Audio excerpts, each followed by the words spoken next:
Assalamualaikum warahmatullahi wabarakatuh. Selamat pagi, selamat siang, selamat malam, tergantung dari kapan kamu menonton video ini.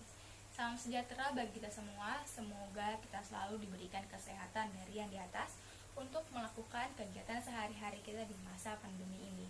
Perkenalkan, nama saya Brigida, mahasiswa PK Einstein, Prodi D3 Pajak 2018, kelas 518. Pada kesempatan ini, saya akan berbagi ilmu yang sangat penting kepada teman-teman sekalian dengan memaparkan sebuah topik, yaitu apa sih pentingnya pajak.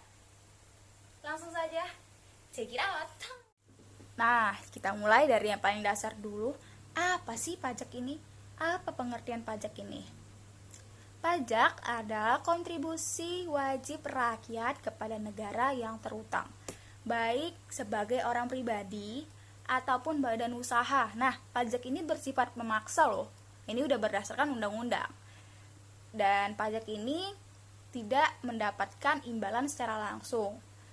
Dan digunakan untuk keperluan negara, baik sebesar-besarnya untuk kemakmuran rakyat Indonesia.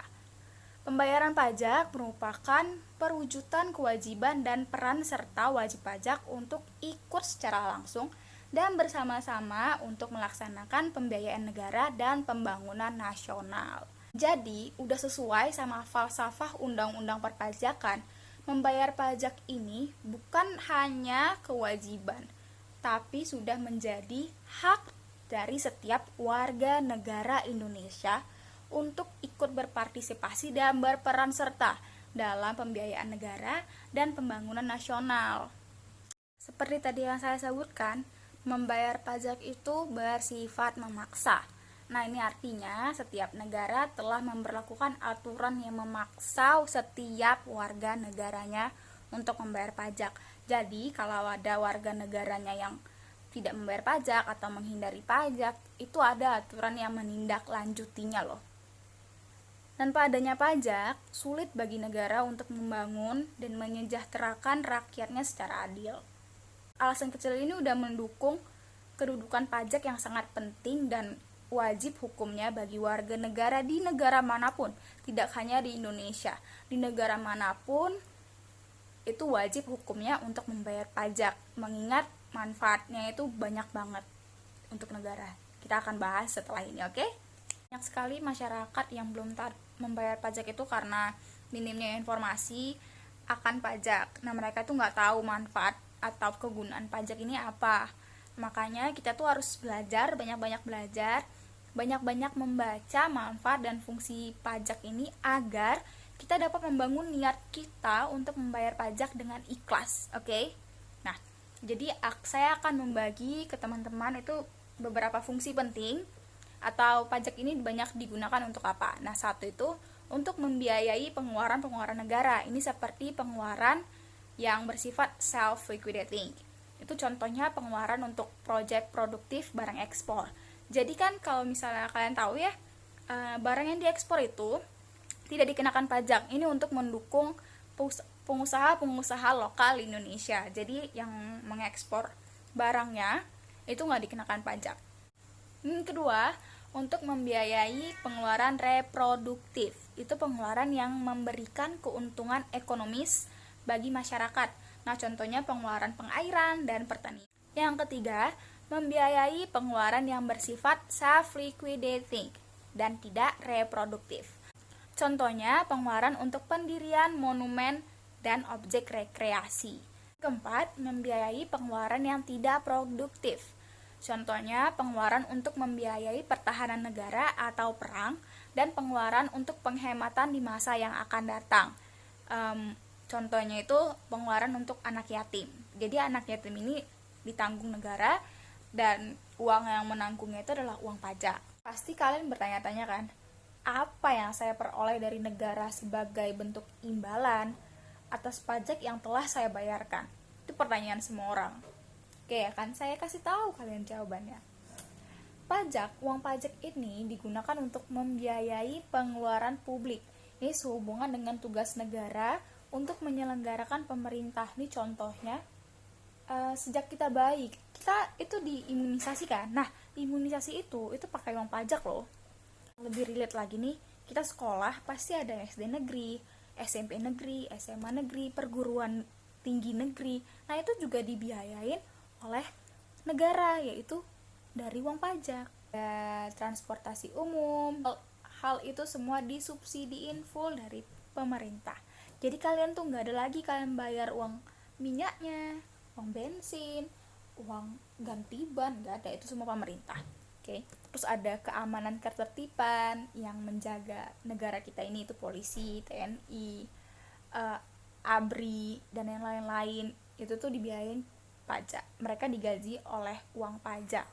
Terus ada fasilitas umumnya, ini sih yang paling penting, itu jalan, jembatan, taman, pasar, dan sebagainya, itu dibiayain pemerintah. Dan banyak lainnya. Jadi banyak banget sebenarnya hal-hal yang di negara ini itu dibiayai pemerintah.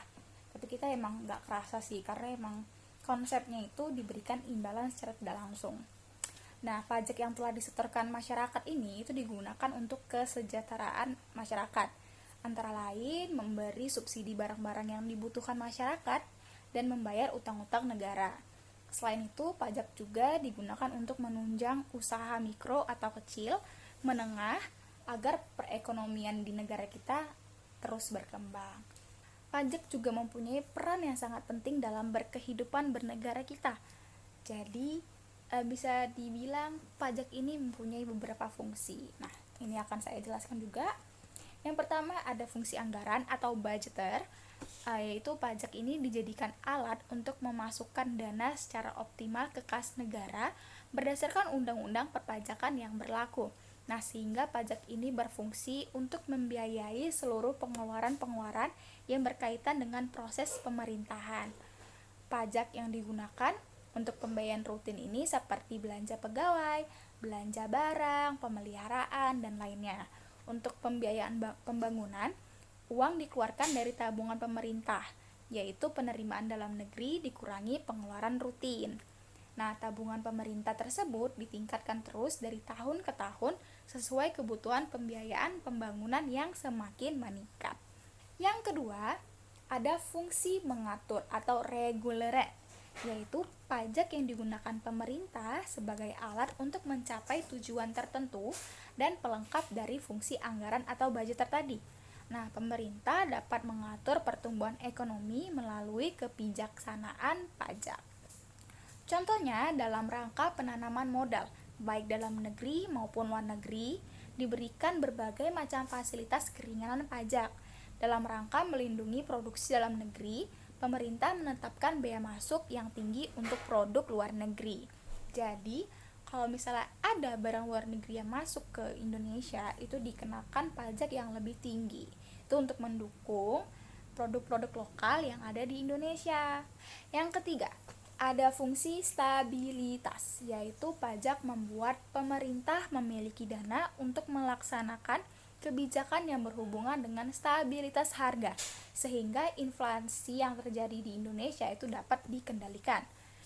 Yang keempat, fungsi retribusi pendapatan, yaitu pajak digunakan untuk membiayai semua kepentingan umum negara, termasuk untuk membiayai pembangunan, sehingga dapat membuka banyak kesempatan kerja, jadi dapat meningkatkan pendapatan masyarakat dan mengurangi pengangguran. Pajak-pajak apa aja sih yang diikuti negara untuk menopang pendapatan dan penerimaan negara? Ada dua, yaitu pajak pusat dan pajak daerah. Pajak pusat ini dikelola langsung oleh pemerintah pusat, dalam kurung Direktorat Jenderal Pajak di bawah naungan Kementerian Keuangan.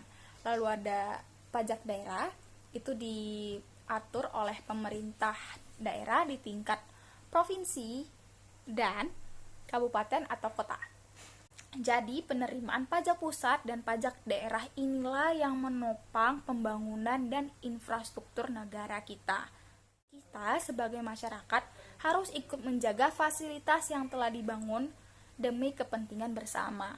Mari kita menjadi individu yang bijak dan taat pajak. Semoga kita semua termasuk orang-orang yang taat pajak.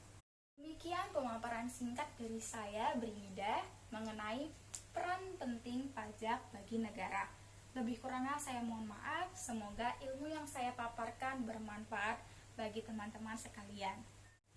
Sekian dan terima kasih. Assalamualaikum warahmatullahi wabarakatuh.